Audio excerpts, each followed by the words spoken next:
দেশের 4 জেলায় আজ শিশু নারী ধর্ষণ মামলার রায় ঘোষণা করা হয়েছে। 4টি মামলায় 9 জনের মৃত্যুদণ্ড ও 2 জনের যাবজ্জীবন কারাদণ্ডের আদেশ দিয়েছেন আদালত। বিস্তারিত ডেস্ক রিপোর্টে। 2022 সালের 24 মার্চ দুপুরে নোয়াখালীর চাটখিলের নিজ বাড়ি থেকে নিখোঁজ হয় 5 বছর বয়সী শিশু আসমা আক্তার। সন্দেহবশত পুলিশ গ্রেপ্তার করে চাচাতো ভাই শাহাদাত হোসেনকে।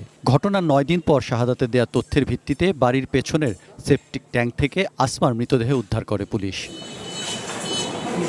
স্বীকারোক্তিমূলক জবানবন্দিতে শাহাদাত জানায়, ধর্ষণের পর ঘটনার প্রকাশ হয়ে পড়ার ভয়ে সে শিশুটিকে শ্বাসরোধে হত্যা করে মৃতদেহ সেপটিক ট্যাঙ্কে ফেলে রাখে। 4 বছর পর মামলাটি রায় হলো। জেলার বিশেষ শিশু সহিংসতা দমন ট্রাইব্যুনালের বিচারক ফারজানা আক্তার আসামি শাহাদাতের মৃত্যুদণ্ডের রায় ঘোষণা করেন।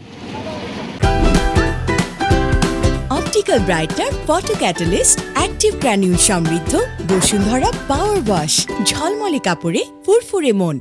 গত বছরের 25 জুলাই খাগড়াছড়ির রামগড়ে খাবারের লোভ দেখিয়ে 7 বছর বয়সী দ্বিতীয় শ্রেণীর এক মাদ্রাসা পড়ুয়া শিশুকে ধর্ষণের অভিযোগে মোহাম্মদ শাহিনকে মৃত্যুদণ্ডের আদেশ দেন শিশু সহিংসতা দমন ট্রাইব্যুনালের বিচারক শায়লা শারমিন। 1 বছরের ব্যবধানে রায় ঘোষণা হওয়ায় সন্তোষ প্রকাশ করেন রাষ্ট্রপক্ষের আইনজীবী সৃজনী ত্রিপুরা।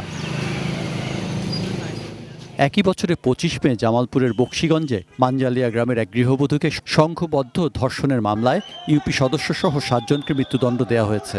সোমবার বিকেলে জামালপুর নারী ও শিশু নির্যাতন দমন ট্রাইব্যুনাল 1-এর বিচারক মোহাম্মদ আব্দুর রহিম এ রায় দেন। 2020 সালে 3 অক্টোবর গোপালগঞ্জের কাশিয়ানী উপজেলার উজ্জ্বল বিশ্বাস 8ম শ্রেণীর এক শিক্ষার্থীকে ধর্ষণ করেন। তাকে সহযোগিতা করেন কল্পনা বিশ্বাস নামে এক নারী। আসামিদের বিরুদ্ধে অভিযোগ প্রমাণিত হওয়ায় তাদের দুজনের যাবজ্জীবন কারাদণ্ডের আদেশ হয়েছে।